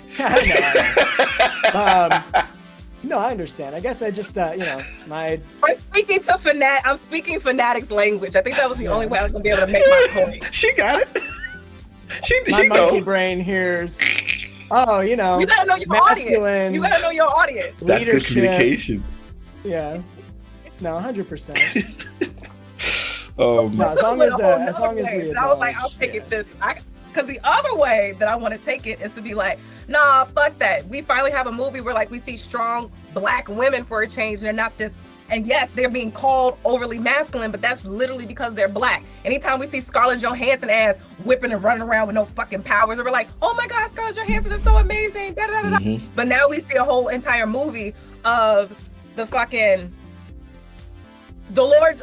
I was like, why is the Dora Milaje? There we go. I'm like, I'm gonna butcher this name up. Now we get to see them, and they're fucking tremendous. And because they're doing such a great job, and I guess we didn't see I think in like Black Panther 1, we equally saw like the Dora Milaje and like male soldiers like on the battlefield. And I think in the second movie, we saw way more women representation of the Dora Milaje. And I think just women representation in general, especially with that last battle. And I think that's where a lot of people are like, these women are overly masculine and we don't see enough men on the battlefield and da-da-da-da. And I'm like, isn't that a good thing? Like, I think it's a powerful vision. It's a powerful variation for a lot of Black girls who also went to go see that movie. It is pretty funny that when we have this idea of a movie or a piece of media that's female empowerment, usually that movie or media consists of the woman being treated like what we would stereotypically consider a woman for like their first hour and a half. And then you kind of have like that last half an hour of, oh, she's above it all now. She's risen above it all. And while I do understand that that's good too, and that's a good story, I can understand someone saying, okay, well, hold on. It's kind of a flat story arc, kind of goes the same every time. Maybe just have the women just be powerful from the beginning, and that's all right. Doesn't actually hurt anybody. Yeah, but people don't like that. Yeah, well, that's what I mean. It does hurt people. And that's exactly why the movie got shit, because the Dora Milaje, which is crazy to me, because like if you read the comic books, why are people upset at their representation in the movies? These women have always got down. Like, these women have always got down. They always with the shit. They always fighting. Like, they always have been presented strong. Even in like Civil War, when he had like that little when like Black Panther came out and like her thick ass chocolate bald headed self with her like spear was like, I tried if you want to. I was like, damn. Like, they've always presented strong. But because they're Black, that strength is seen as bad. I'm gonna flat disagree that women are represented well in comic books. I think that is so unfortunately wrong. But that's my personal opinion as a comic book reader. But I definitely agree with you 1,000% that there's this idea where we're looking at women being strong. And it's like, well, where's this arc where they're doing the man's cooking for the first 40 minutes? And where's this part where we're talking about how they have to struggle with their emotions and everything before they decide to do the analytical thing? And how come she didn't like overly freak out? Like, I don't know. It's just, and I'm not saying, of course, that's not what Fanatiq is saying here. Yeah. all. But I mean, but all I those just things think are that attractive there's- in movies. Yeah, no, of course they are attractive in movies. Yeah, I'm but- gonna stop trolling.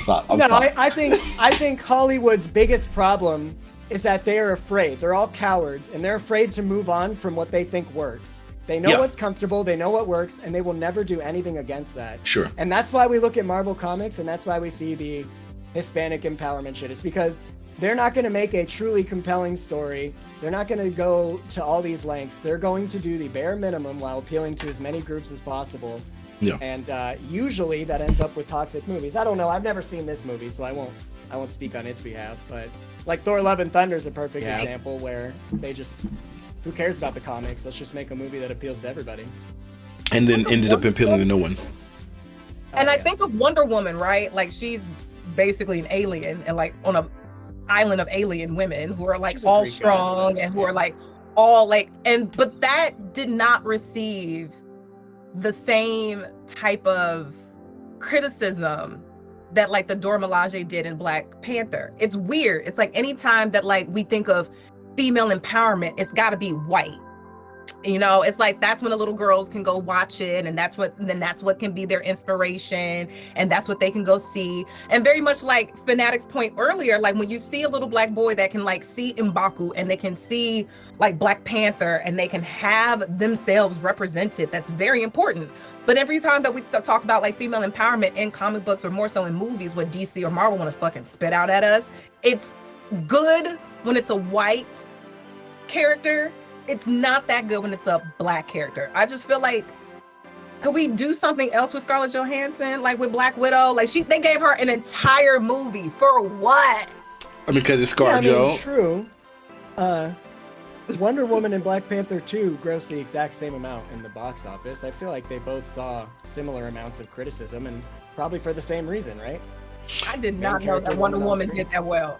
I didn't either. Yeah, they both did about $850 million. Wonder Woman did $825 million, so less by about $25 million. But I mean, we're in the same number. It's about the same. And this is box office. This isn't like their total sales. Yeah, that's fair. So my thing is this though, and I think this is something that actually bothers me, and I think it's culturally sound. I understand that. I genuinely believe that all of society, all of American society, the entire goal has been to emasculate Black men. And I think they've done that. Like if we go all the way back to the March on Washington, it was for jobs and freedom. And it was like saying, hey, we want a right to work, we want so on and so forth. Black women were already working outside of the home as far as cleaning people's homes and things like that. Like they had those types of things, but the Black man has been incredibly subjugated in this country. I would think that the entire target of the war on drugs, like obviously penalized Black men more so than Black women. And I would imagine maybe, and this is probably could be biased on my end, I imagine that there are just more Black male drug users than there are female. Women just tend to make better choices, it feels like. But again, I could be completely wrong here. I don't know. I don't have any data on that. It's just that I've never challenged it until this very second. The idea that, I've just always assumed that most drug users are male.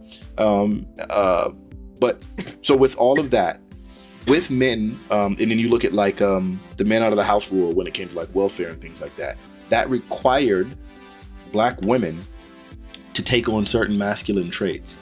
When you're the only person in a household, then you're going to have to be the provider and the protector. You're living in an area that doesn't have a lot of opportunity. That means you have to be the security for your own whatever. You have to do all of those things. And I think that forces them to take on some masculine traits. When the man isn't there, then it's like, okay, well, I can't discipline. I mean, I have to be the disciplinarian. I can't be just the nurturer by myself, and so on and so forth. And so as a result of that, Black women have had to take on some masculine traits. What I find problematic is it feels like the media intentionally masculinizes Black women on a regular basis. There are plenty of beautiful and very attractive Black actresses, but they don't allow Black women to typically, they didn't for the most part, to be like sex symbols in most Black movies. You had Halle Berry, who was half white, and she could do that. And then aside from her, it's like, that wasn't a thing. And they used to even do that to Hispanic women. Salma Hayek was one of the first Hispanic women that was like, hey, I'm going to be seen as a sexy sex symbol. Because up to that point, all sex symbols had to be white, right? And she was like, no, I'm going to be able to show an attractive, whatever, yada, yada, yada, yada, yada. So in the same sense, I feel like when we criticize movies for making Black women particularly masculine, I think is because I genuinely do believe that Hollywood goes out of its way to do so. And some of that can be true to character, because you can say, yes, there have been more, adaptation of masculine, whatever, because of the absence and femininity of certain Black men and the prison, and just all of the cultural things that have caused that. I just don't think I hate that it's so rare that it feels like we get the positive Black female representation that I would like to see. Absolutely. We definitely need more positive female, African American, Black female representation, the same way we need better African American male representation. For sure. Don't keep making us thugs. Yeah, they do a really good job at typecasting our particular people for one type of thing. I think that's why, what was that movie that came out and everybody was like, oh my God, this shit is amazing. They cloned Tyrone. Yeah. It just did fantastic. But I think because it was a play on those stereotypes, and essentially the fact that media will specifically use those stereotypes to push a narrative to basically drug us from the inside out, Yeah. Did you like They Cloned Tyrone? I actually did. I did enjoy the movie. Even though we are looking at a drug dealer, a hoe, and a pimp, I think the way they went about telling the story was a lot better. Like, if they just kind of left it in the Black exploitation way of doing movies, like back in the 70s, like it was Superfly, I probably would have had an attitude. But they did tell a very, very deep story. 100%. I loved that movie. I love dystopian anything, and that movie was very dystopian. So because of that, there was no way I wasn't gonna like that movie. Then you tell a very Black-centric story that involves corruption in the government. I said, listen, you ain't no way this can miss. So I already know my opinion doesn't matter on this movie, because it literally checked the box of everything I want in the film. So I can't be objective. I know that I'm too biased. So I loved that movie. But if someone told me, no, that movie is actually really garbage, I would be inclined to be like, oh, you're probably right. You could be. I have no idea. They made that movie for me. They made it for me. So many Black people were like, nah, bro. You didn't like it, Puns? I haven't seen it. I don't know. Okay. We gotta send you a movie list. For sure. I've been saying we need to start watching movies. We used to do it weekly. Like on Friday nights, we used to watch movies. I used to do that every week. And I don't know. I've been thinking about getting back into it, or getting into some of these shows. I don't know. I just need to start structurizing a little bit more, because I'm all over the place. That's why my podcast is on a hiatus right now, because I'm like, I need to figure out how to structure it, but not just to restructure it, but to build an audience, sustain an audience, push it more, better marketing. And just like, at the end of the day, it needs to be on video. Like, my podcast right now is only audio, and I just need to get this camera going. Yeah. I mean, you have the camera already. What's stopping you now? Probably the editing of it all. It's like, if I record the audio and the visual, it's like, I know the visual and the audio is going to go on YouTube, but I think it's also kind of like editing all of it together. It takes me hours just to do the audio. I'm like, now with the video, am I going to be able to hit I try to put my podcast out weekly, which I'm like, this is kind of stupid, girl. You are missing these deadlines. Yeah. And I'm like, will I be able to do everything else that I do in life, and edit audio, and now edit a video? And I think I'm in a space right now where I'm just like, I'm gonna have to hire some help. Yes, I was gonna tell you need a team. You can't, as much as it's so insane how much, for myself, with just doing YouTube content, it wasn't until I got an editor that it was like, okay, now I can work. But all the drive and stuff that I had to do the work when I was having to do it all myself, yeah. So look, here's the deal. I'm one of those people, probably got ADHD, have never been diagnosed, but I'm pretty positive about it. But in any case, if I am overloaded, where it's like I just have too much to do, I thrive. That's when I'm in the best environment, right? Because for me, that just means, okay, I got to do this, now I'm going to do this, now I'm going to do this. And so I'm just constantly moving from thing to thing. I have no time or chance to idle. If I'm not overloaded, then it's like, okay, I just do like a very, very much of nothing. And so when I had to do the editing and I had to do the podcast and I was doing all the panels and I was doing all the whatever, when all that stuff was happening, I had like 4 different churches I was playing for and stuff. Then it was like, yeah, I was putting out way more content. And I thought, oh, if I get more freedom, then I'll do better. And in reality, once I finally got the editor, so I started losing motivation to do it because it was like, man, I don't have the time to do the editing and I didn't have the energy. And so I stopped doing it. Then when I finally got the editor, I said, okay, now I need to get back that energy to start producing again. And then that's the biggest page. The biggest problem was the editing. So it's a bit of a conundrum. I'm gonna take that tip. I'm gonna see if I can find somebody to start helping me out, because I've been able to do a lot on my own. It's now time to get some help. That's it. 1,000,000,000%. 1,000,000,000%. Man, B, you're amazing. I appreciate your perspective. Again, you're a great communicator. You and Steven are both that way. Like, he's also particularly opinionated. But he's not. The thing is, the difference between, like, for him is he's not he's not aggressive with his opinion. He's not aggressive with his opinion, but he is very opinionated. So if you're cool with him and you talk to him, he's very much going to express to you, I think this, and it's going to be insightful. He has a bunch of information, obviously intelligent, so you're going to get all that. But it's just like, he's not like just walking around just like begging to give you his opinion. You know what I mean? Right. Yeah. You got to be very careful about what you ask that man, because they'll be honest. Yeah. If you don't like honesty, don't ask him shit. 100%. I respect all of it. All of it. I do too. Yeah. That man has put me in my place more times than once. I can believe it. So I think it'll be good. I think we can produce some really great conversations. And I think I will easily, especially now, I just gotta just get a few more people on there. And trust me, some of my friends are very oriented, completely opposite of you. In fact, I had specifically intended I don't like for. the fact that Paul started laughing when you said that. Nah, because I was telling him from the beginning, I got this guy. I know for a fact he completely disagrees and so this should be great content. But again, he's able to be decent. He's not going to start cursing and yelling and acting stupid and, you know what I mean, immature. So we can have spirited disagreement while still, I'm going to let you finish your sentence. I'm not going to cut you off you know what I mean? And so and then I got a male who I respect a lot, though we disagree on a lot. And I would think would consider himself a feminist, but I bet he would probably follow the distinction of womanist more so once you explained all that. But yeah, so I thought this would be great. I had a male feminist. I have you, and I have a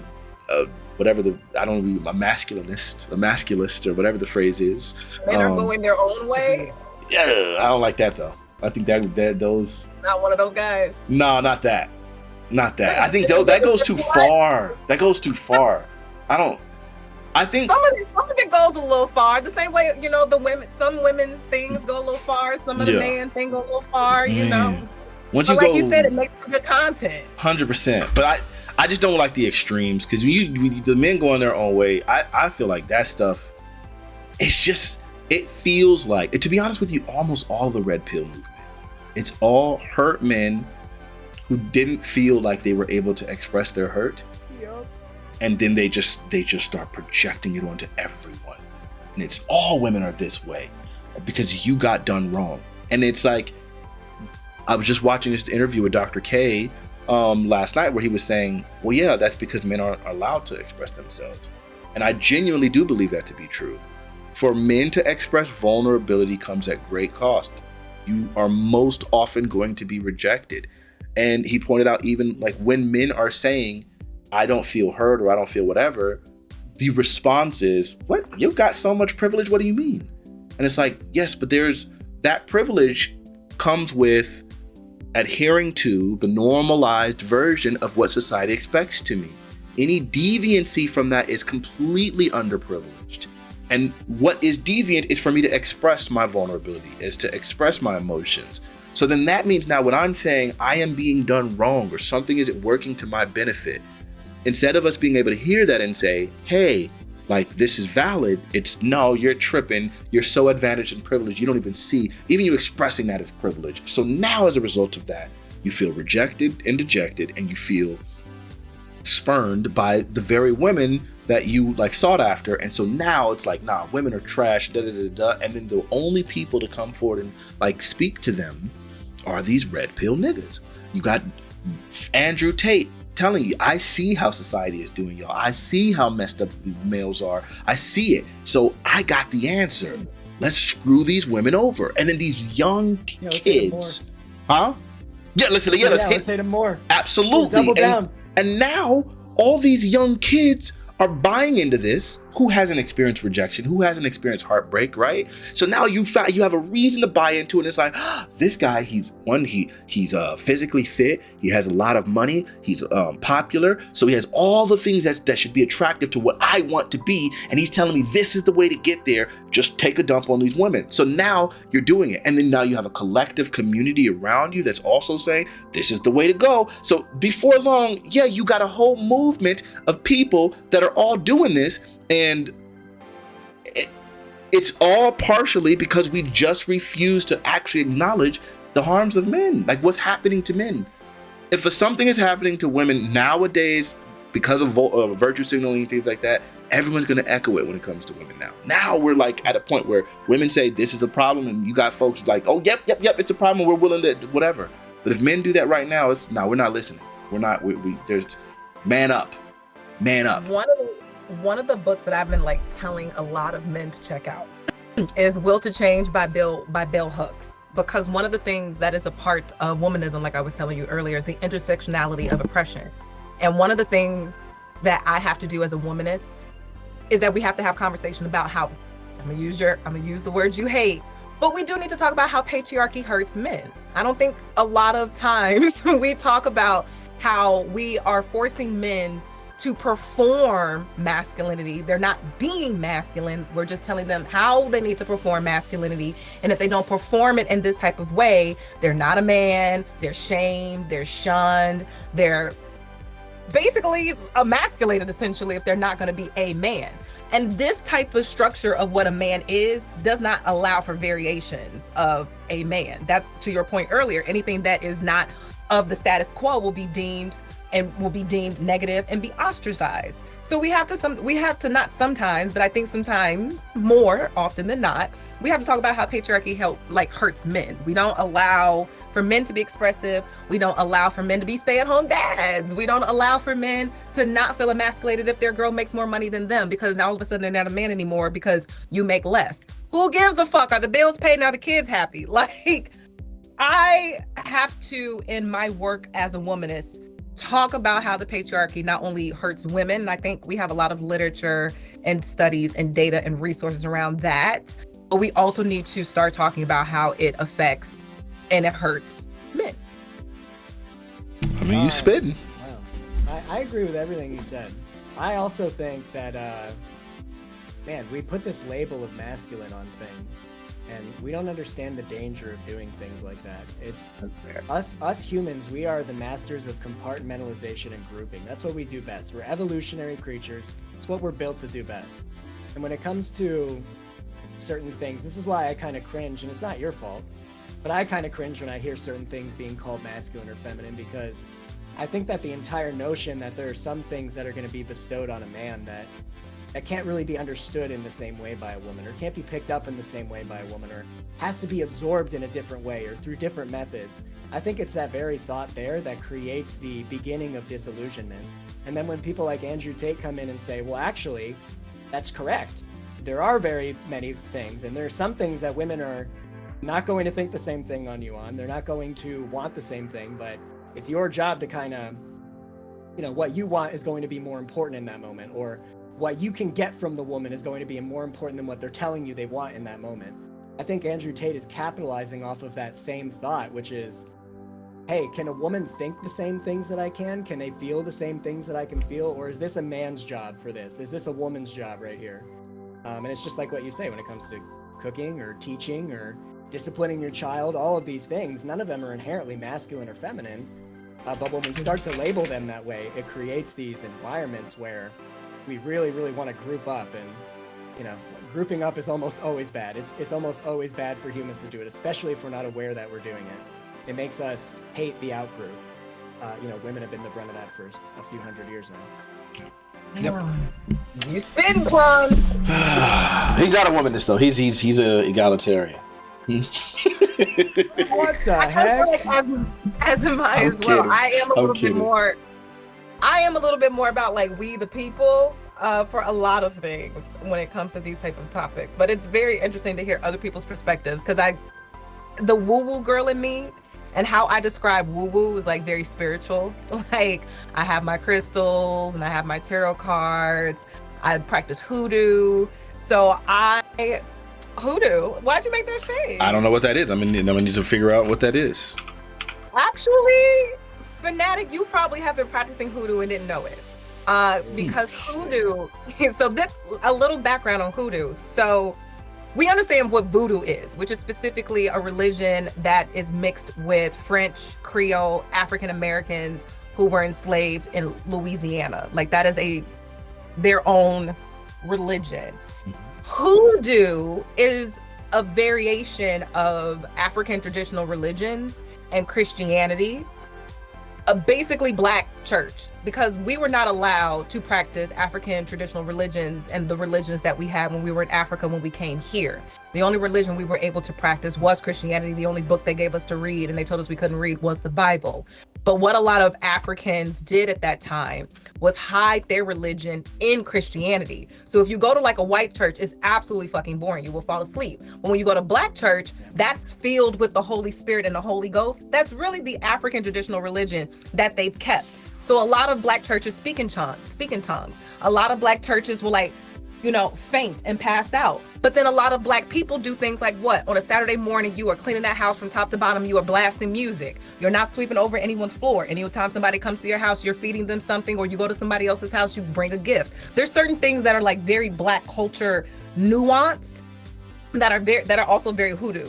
Like the way that we cook certain type of foods, the way that we deal with dishwater, it's all what our ancestors did, and the type of spells and the type of practices that they used that really allow for them to persevere, not only through slavery, but through Jim Crow, through the Civil Rights Movement, through Black Lives Matter. Like a lot of Black people who are from the Carolinas, who are from Georgia, places in Texas, Tennessee, Kentucky, so like those other areas of the South that aren't specific to Louisiana, but other areas in the South, a lot of Black people practice hoodoo.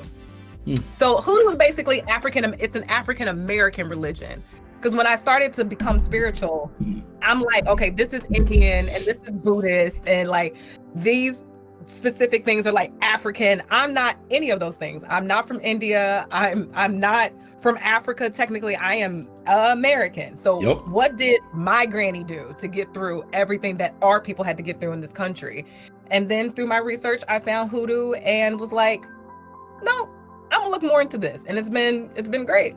Because it allowed for me to mix Blackness with the church upbringing that I had. Because I was very like, I wouldn't say atheist, but I was very much like, white Jesus, get behind me. And I was very agnostic. I was like, fuck the church. The Bible was used as a tool for Black people. I was like off it. But hoodoo has allowed for me to be introduced again with Christianity, but in a way that is intentional to my people and not to control my people. Sure. So look, the one thing I want to push back on that is when it comes to, because I've always heard the talking point that Christianity was used as a tool to persecute Black folks, and it's hard for me to reconcile that because I'm very well aware that Christianity was literally the tool used to set us free. Like the abolitionist movement was just largely Christian Protestant. They literally use the Bible is our excuse or why we know that we can't treat people in this way. And that's how like freedom, like the abolition of slavery even came about. And then I think about the church's involvement in both like the civil rights movement and the Great Migration, and how like when we're leaving these plantations, we can't stay in the South because of Black codes. The one place that we knew were churches. Hell, part of the Underground Railroad were churches, right? Like that was like a large portion of it was going from this person's house who's such and such clergy at this church, and then we're going to go stay at this church for X amount of days because the person didn't want you literally living in their house, because if they got caught you know, it was whatever. So like just how instrumental and influential the church was when it came to the abolition movement. If you look at not most, but a humongous portion of our civil rights leader, Reverend Dr. Martin Luther King, and Reverend Al Sharpton, and so it's just that religion has been such an insanely pivotal thing for us. And then of course, like Christianity touched in Africa long before you know, the slave trade. In fact, I am of the belief, I do not believe that I don't believe that Jesus was white in any capacity. I'm pretty sure he was a very dark-skinned man. Right. I think Jesus was incredibly dark-skinned. And so then, because, man, well, that's a whole other conversation. So my point being, I think the whitewashing of this religion, and of course the manipulation is a thing. Any person can manipulate any tool, but I don't think that is a tool against, or that's a claim against the thing that they're using to manipulate, or the tool. I think it's just a claim to their intentions. Because in the same sense, you can have, from a very agnostic or very atheist position, like justifications for slavery, which existed. I don't believe that the majority of slaveholders were Christians, or even professing to be Christians. So it's really interesting. So when I hear, and I don't know that this is your position, but when I hear people, like a lot of people right now reject Christianity, saying because it was a tool used for slavery. And it's like, I think that's just a misplaced representation of what happened and what that tool is and what Christianity is. And that's how I used to think before doing more research and kind of like sitting with myself, meditating, asking a lot of questions, doing some shadow work, that I was able to, from your perspective, and you hit the nail on the head, say that it was a tool used against, but that tool itself was not the bad thing. Right. And actually, a lot of hoodoo practice uses the Bible. Like Psalms is an entire book of spells. It literally is an entire book of spells. So it's actually been beautiful to see me kind of come back to Christianity, but with a different lens. It's less of the lens of like it was, because we know Christianity to be whitewashed. Their Jesus is different from our Jesus. Their God is different from the actual God. Like actual Christianity is different from the Christianity that's running around in these streets of today. I saw a TikTok today of some girl being like, if Jesus was alive today, he would hate every single one of y'all. The way that y'all don't have no harlots for friends, the way that y'all are not overturning governments, the way that y'all are not overturning oppression at every single turn. Jesus would hate every single one of y'all today, because y'all not actually doing his word. Right. Like, he would hate the sin you're doing for sure. Right. Y'all not actually doing what the fuck he has. Like y'all over here judging people and everything. Like that's not what you're supposed to be doing. So like the actual religion and the actual prophet is different from the representation of how certain churches and certain sects of Christianity are using it today. And I love the fact that I kind of went on that journey for myself to kind of feel like, okay, it was a tool. They did this to us, yada, yada, yada. And then kind of pull the layers back and be like, no, this Bible actually is what got my people through slavery. Like this Bible with a little bit of St. John's wort and a little bit of water that was manifested under the full moon is probably what helped, you know, Uncle Leroy avoid being lynched yesterday. Like it's a variation of using Christianity and African traditional religion that I find to be like exactly up my alley. Okay. Especially because I realize as a Black person, we've been doing a lot of it already. For sure. So, oh man, Zovia said it. He said evangelical and Catholicism are cults. Changed my mind. I entirely agree with that. Yeah, I entirely agree with that. Like, big old cult. Yeah, I'm not a fan. I think Catholicism is it's crazy to me that institution even still exists.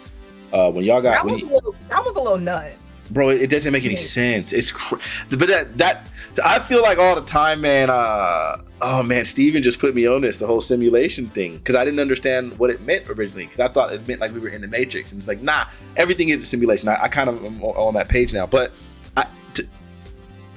you couldn't have taken me if I was in a movie, right? And we made a movie, and you have these people that are completely unfamiliar with this region, and we came here and we realized that there was this Catholic organization or this church organization in which like all these children were being molested, and they were like just sending people to different places and then letting them go to different countries to continue molesting children. And it was just so widespread and pervasive that you just can't dissociate. It's just like, and it still is functioning today, and it's like almost no complaints about it. And it's just like, that's just kind of the way it works. And it's just, you couldn't have told me that that would be a thing. As a kid growing up, you wouldn't have told me that people would become aware of something like that, and that we would just be like, oh, it's fine. We just go on and just sweep it under the rug or just ignore it. But they have so much money and so much power that they get to get away with that nonsense. We look at the Crusades, everything that they were doing, absolutely disgusting, completely contrary to anything that you can find in the Bible, but perfectly in alignment with everything that they believed as a people before they adapted Christianity, right? Because remember the phrase, the sun never sets on the British Empire, or how much the Romans were spreading everywhere, right? That was a humongous empire, and they believed in like being rapacious and just doing all the nonsense that they were doing. And they were literally oppressing and murdering Christians. Like that was like their thing. And so even when we look in the Bible, like Paul, he was a Roman going after all the people from the way, aka the Christians, right? And before he converted to Christianity. So when you look at that, the Romans put Jesus to death for sure. The Jews were the ones that orchestrated it, but the Romans were the power that actually killed Jesus, right? I said that in that way because I don't want to get canceled. So with that being said, so I look at that and I think, okay, we know about the catacombs in Israel, right? Like in Rome, where they had all those people that had to they have underground tunnels, underground places where Christians were fleeing because they could not exist in that society. And if they were found out to be Christian, they would be put into the catacomb. They would be put into the Colosseums and being torn apart by lions for sport and all that nonsense. So you have these entire catacombs where Christians were going to, okay?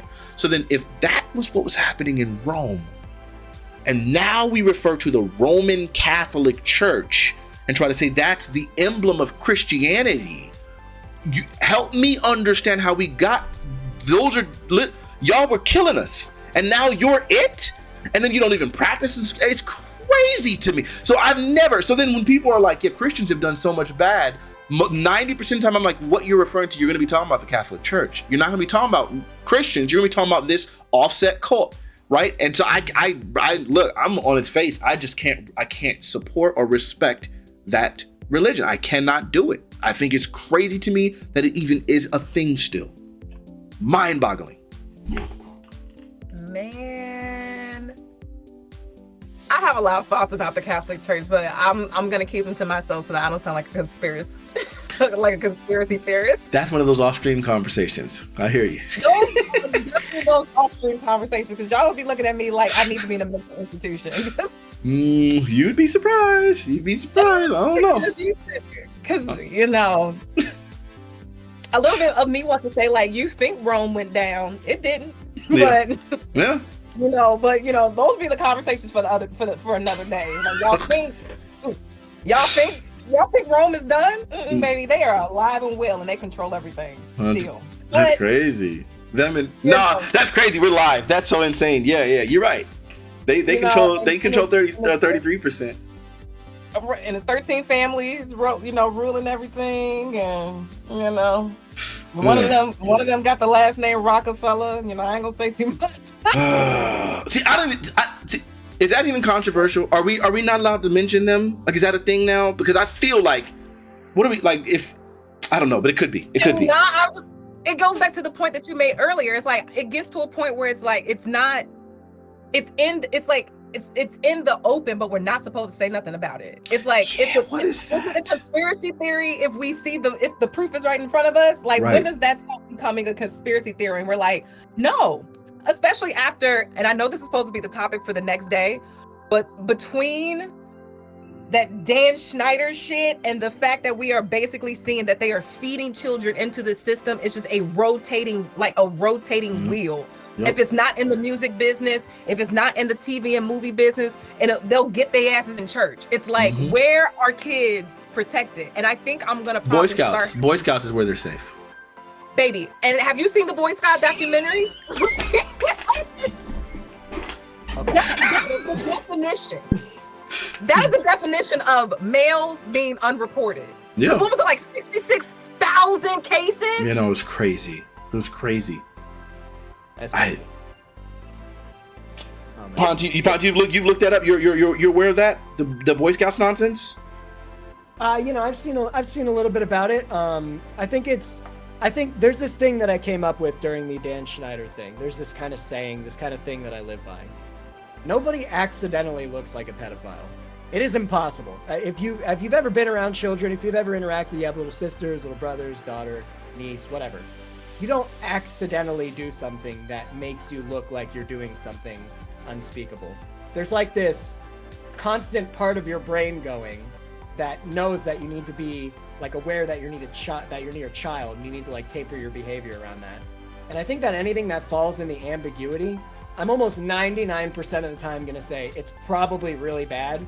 Because again, like, how do you just accidentally look like you're interested in children? Like, oops, it just happened to be that all the people I'm involved with are really interested in children. It just happened to be that all the shows I make had all these feet scenes, and it just so happened to be that I really wanted to break the censors. And while I do agree, and I saw the interviews with everything with Dan, it's pretty compelling that he might have just been trying to push the line, and Hollywood is filled with pedophiles, and they kind of just took advantage of that and came in. That might be possible.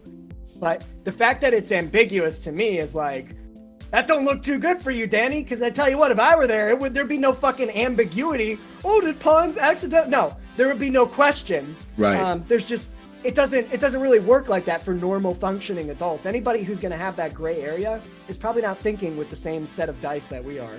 Right. They're not. Right. That's why they put all of that on the children. Yeah. That's why they tell little girls that they're fast, and that's why they're like, oh, well, she didn't look 15, or he was drinking a beer, he looked so much older. Right. You know what a 15-year-old looks like. A 15-year-old was always going to look like a 15-year-old. Like, and the fact that they want to use excuses, they want to put the blame and the onus back on the child is because they know they have that ambiguity and they don't want to get found out. So how can we create a culture that blames the child?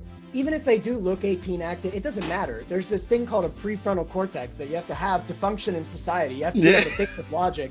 100%. And kids aren't able to do that. Right. And other people aren't able to do that. If they're 30, they live in chairs their whole lives and they're taken very well care of. But when kids do it, oh, well, you know, they're kind of hot though. Like, that's not good enough. Like, absolutely. The problem is that we have these people who, well, that's the reality. That's what it is that we over-sexualize children and we create this very sexualized market, and then we're surprised when sexual things happen, and then we want to go an even step further and say, well, it's the kid's fault. It's not the kid's fault for going and watching Hollywood movies that cast these Stone Cold Fox 26-year-old die-hard women who look absolutely insane, putting them in bathing suits and then saying, this is a 16-year-old in high school who's trying to do her best. Like, what the fuck did you think was going to happen? Yeah. And on that incredibly base note, I do have to dip out, but it's been an excellent conversation. Listening to you guys go back and forth. I just kind of wanted to let you guys do your thing, because you have a really nice cadence going. There's no arguing. It's just like thoughts. For sure. Man, Pons, you're amazing. Thank you for allowing us that space. I feel like it was a particularly rewarding conversation. We got ourselves a regular. We just got to find a few more folks that can stay consistent, because sometimes it's going to be revolving. Like, if we don't have the right people for a specific contact, then we might have to do that. But I think this is at least someone that I think can generate really great content. I like that you're opinionated. I like all of that. And Pons is literally one of the best. I think I think he is literally the best moderator that I've seen in the Twitch space. And so I think that's really good. But then he also has very strong opinions too. So there's times where I might moderate and he'll speak. And then times where he'll moderate and so on and so forth, just depending on what the topics are. I wouldn't have him be at the center of a reparations conversation. You know what I mean? It's just not. For some reason, it just doesn't. I don't know. It doesn't appeal as strongly to me. I can't quite. I would love to hear Pons has to say our reparations. I think I'm the savior that this chat needs. I don't know. I think I'm ready to come in and do some saving. I don't know. No, 100%. For sure, man. No, Fanatiq's dead on the money, and I think the big thing that hopefully going forward will change is that yes, moderation, and yes, centered conversations, but more than that, we're acknowledging that everyone's an adult. We're all adults talking to each other, and we don't have to pretend like there needs to be a moderator for every second to moderate each interaction. We're adults and we can all act like it. And if we can't, then there's just not a space for you here. Yeah. Of course you can. I'm saying like for other people who come in, like you can feel strongly, but at the end of the day, just feel strongly and be also, like Fanatiq said, just let the other person finish pretty much. Yeah. Escape and float into my